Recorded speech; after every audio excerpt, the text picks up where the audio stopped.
नमस्कार, स्वागत, वंदन, अभिनंदन आप सभी लोगों का आज की इस वीडियो में, जिसमें हम क्लास 9 का मैथ सब्जेक्ट का चैप्टर नंबर 12 जिसका नाम है स्टैटिस्टिक्स। तो आज की इस वीडियो में हम इस चैप्टर के एक और नए टॉपिक को कवर करेंगे जिसका नाम है बार ग्राफ। तो बिना किसी देरी के शुरुआत करते हैं आज के इस वीडियो की और श्री गणेश करते हैं इस टॉपिक का जिसका नाम है बार ग्राफ। तो लास्ट वीडियो में हमने क्या पढ़ा था? हमने लास्ट वीडियो में पढ़ा था कि हमें इस चैप्टर में मेनली ग्राफिकल रिप्रेजेंटेशन के बारे में पढ़ना है। और ग्राफिकल रिप्रेजेंटेशन में कितना पढ़ना है? तीन चीज पढ़ना है। पहला बार ग्राफ, दूसरा हिस्टोग्राम, तीसरा फ्रीक्वेंसी पॉलीगॉन। तो आज की इस वीडियो में हम सबसे पहला ग्राफिकल रिप्रेजेंटेशन जानेंगे, पढ़ेंगे, समझेंगे जिसका नाम है बार ग्राफ।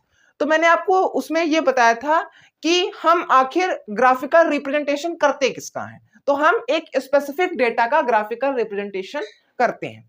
और डेटा कितने तरह का होता है? ग्रुप डेटा होता है, एक अनग्रुप डेटा होता है। जो दिखने में थोड़ा सा बिखरा सा लगे वो अनग्रुप डेटा होता है। अगर हम उसी अनग्रुप डेटा को ऑर्गेनाइज मैनर में ला करके एक और नए फॉर्म ऑफ डेटा बनाएं तो उसी नए फॉर्म ऑफ डेटा को हम ग्रुप डेटा का नाम दे देते हैं। ठीक है, तो हमने इतना पिछली वीडियो में पढ़ा था। और साथ साथ हमने ये भी पढ़ा था कि जो अनग्रुप डेटा होता है उसका ग्राफिकल रिप्रेजेंटेशन बार ग्राफ होता है। आप ऐसा नहीं कर सकते कि अनग्रुप डेटा का ग्राफिकल रिप्रेजेंटेशन हिस्टोग्राम या फ्रीक्वेंसी पॉलीगन की मदद से कर दो, नहीं, आप सिर्फ अनग्रुप डेटा का ग्राफिकल रिप्रेजेंटेशन बार ग्राफ की मदद से करोगे ही करोगे।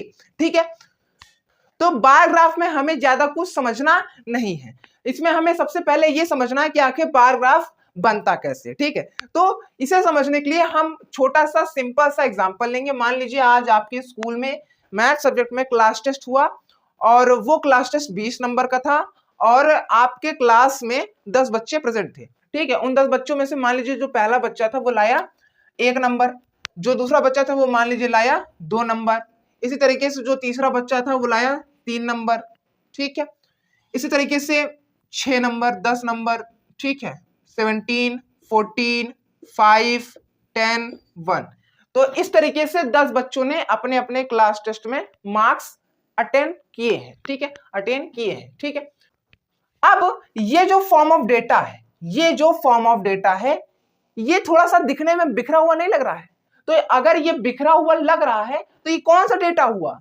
अनग्रुप डेटा हुआ। और अनग्रुप डेटा का ग्राफिकल रिप्रेजेंटेशन कौन सा होता है? बार ग्राफ होता है। हिस्टोग्राम और फ्रीक्वेंसी पॉलीगन तो हो ही नहीं सकता।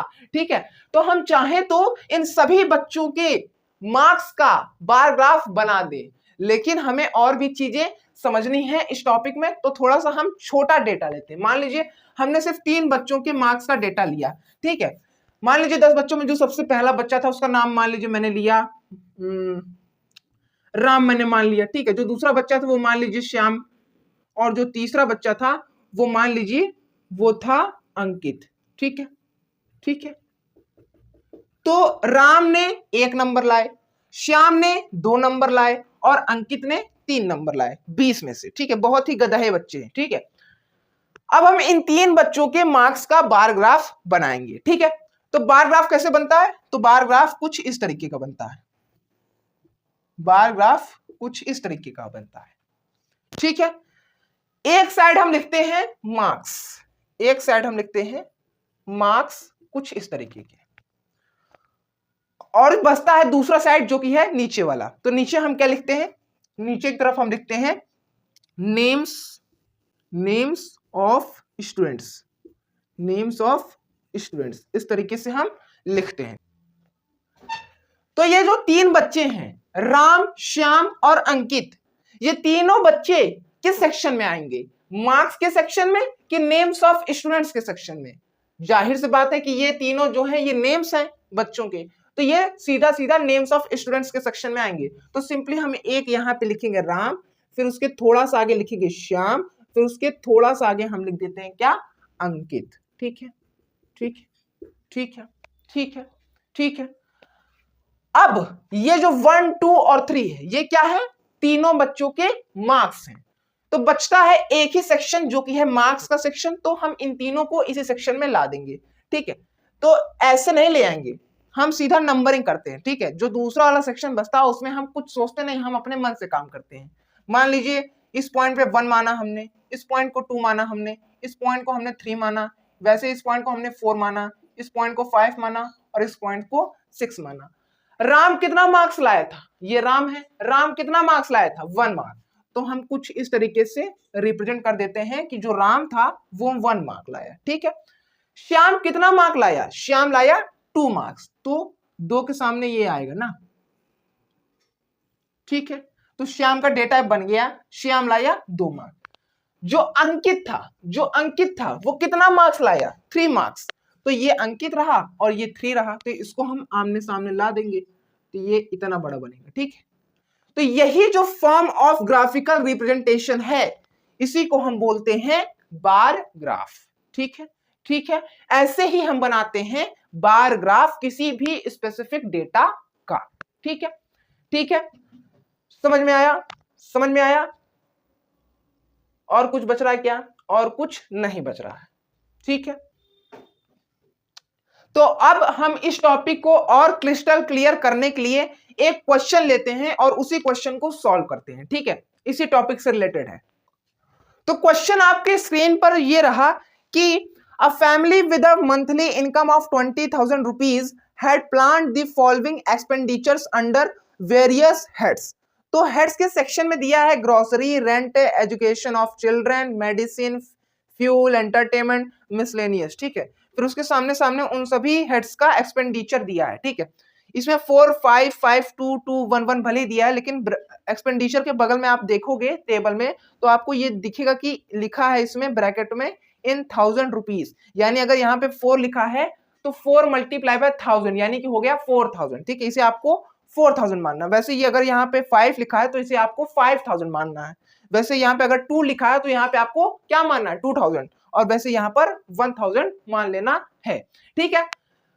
तो ये भले ही हमें ऑर्गेनाइज मैनर में लग रहा हो और ये क्या है, एक ग्रुप डेटा है, एक ग्रुप डेटा है, लेकिन हमें इसे अभी के लिए अनग्रुप डेटा मानना है, ठीक है। इसे हमें अभी के लिए अनग्रुप डेटा मान लेना है। और अनग्रुप डेटा का ग्राफिकल रिप्रेजेंटेशन कौन सा होता है? बार ग्राफ होता है। तो यानी हमें इस टेबल का एक बार ग्राफ बनाना है, हमें इस डेटा का एक बार ग्राफ बनाना है। तो सिंपली आपको क्या करना है? सिंपली आपको इस तरीके से आंख बंद करके स्ट्रक्चर बना लेना है बार ग्राफ का, ठीक है, ठीक है। अब एक सेक्शन दिया है टेबल में हेड्स और एक सेक्शन दिया है टेबल में एक्सपेंडिचर।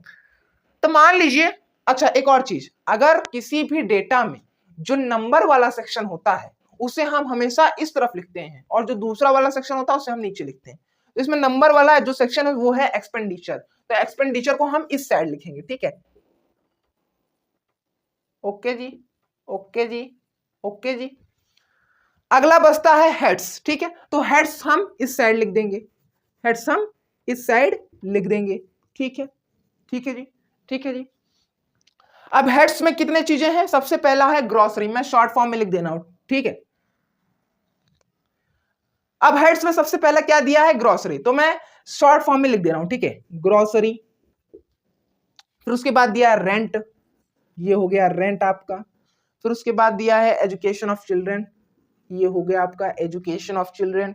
फिर उसके बाद हो गया मेडिसिन, ये हो गया आपका मेडिसिन। फिर उसके बाद आपका हो गया फ्यूल, उसके बाद आपका हो गया फ्यूल, ठीक है, मान लीजिए ये हो गया आपका फ्यूल, ठीक है। फिर उसके बाद आपका बचता है एंटरटेनमेंट, मान लीजिए ये हो गया आपका एंटरटेनमेंट वाला सेक्शन।